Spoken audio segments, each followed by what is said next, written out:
Corcept Therapeutics, trading as NASDAQ CORT, is currently seeing a massive shift in its valuation today, December 31st, 2025.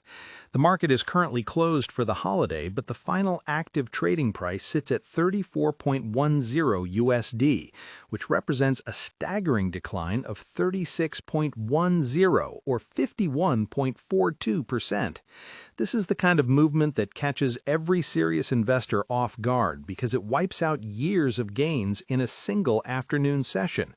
While many people look at a drop like this and see a disaster, the reality of what is happening inside the company's pipeline and its legal battles suggests a much more complex story than a simple failed drug trial. The immediate reaction from the market was a violent repricing of everything we thought we knew about the company's path to growth. You might be used to seeing volatility in something like Tesla stock or the high-flying tech sector, but in the biotech world, a 50% haircut usually means the core thesis of the company has been fundamentally challenged. The expectation was that Relacorilant, the company's lead candidate to replace its aging blockbuster drug Corcept, would breeze through the regulatory process. Investors were betting on a smooth transition that would protect the company's revenue from the patent threats it has been facing.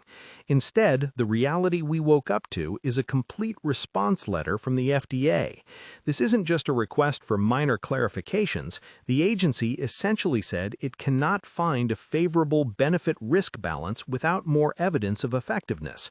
This creates a massive curiosity loop for anyone watching the stock. Why did the FDA reject a drug that seemed to have solid data in earlier trials, and why is the market reacting as if the entire company is at risk?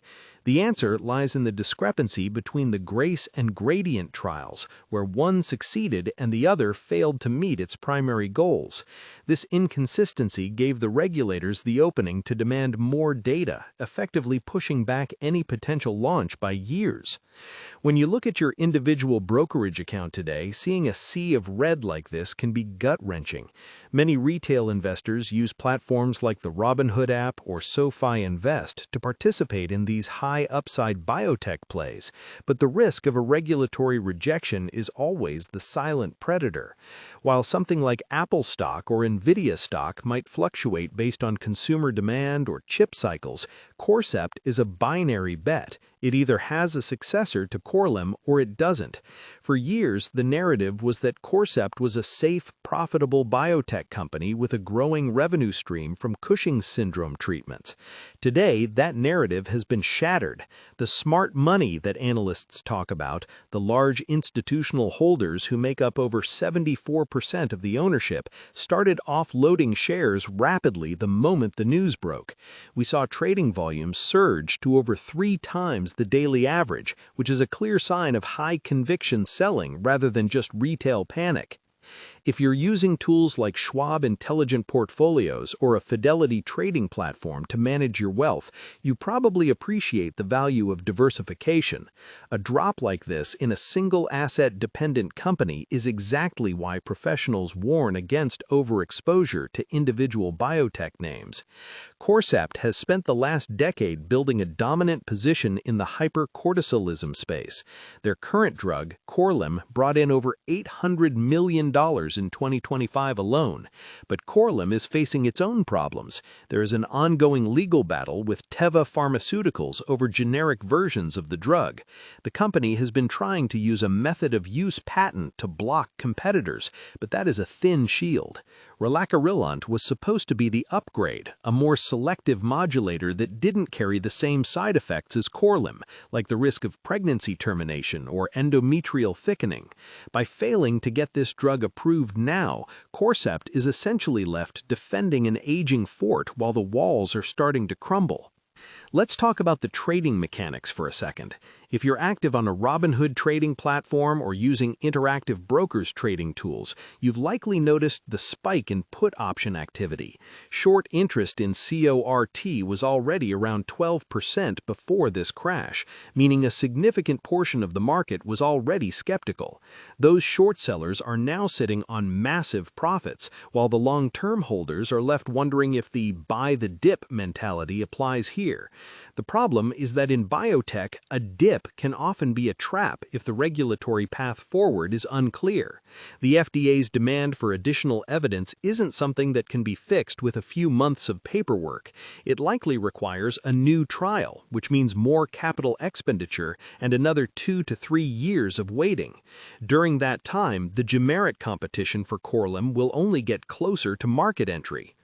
If you're doing your own online investing through a Fidelity brokerage or using an interactive broker's account, you need to understand the business model Corcept has relied on. They've been a one-product company for a long time. They've done a great job of expanding the market for Korlym, but that single-source revenue is a double-edged sword. When things go well, like they did for most of 2025, the stock outperforms the S&P 500 significantly. When a regulatory hurdle appears, the lack of a secondary revenue stream makes the floor fall out from under the stock. This is why many people are looking at other options for their portfolios, searching for investment help or shifting towards investment sites that prioritize more stable growth. Even SoFi active investors, who often hunt for high-growth stocks, are finding that the risk-reward profile of Corcept has changed overnight. Comment below how many shares of Corcept Therapeutics you currently hold, or if you've recently moved your capital into more stable tech names like Nvidia stock. It's always interesting to see how the community reacts to these sudden 50% drops.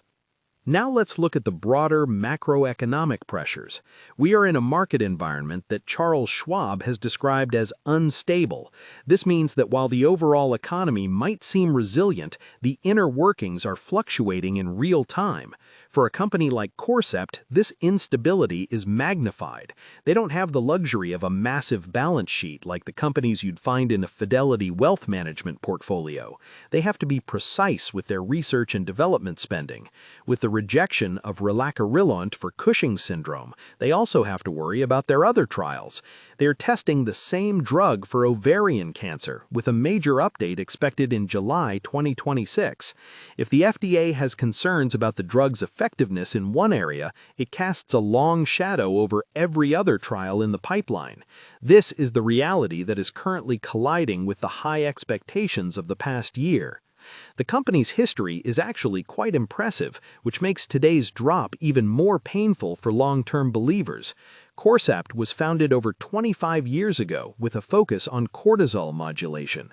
They were the ones who first brought Korlym to market in 2012, and it was a massive success because it offered a treatment for a devastating disease that had very few options.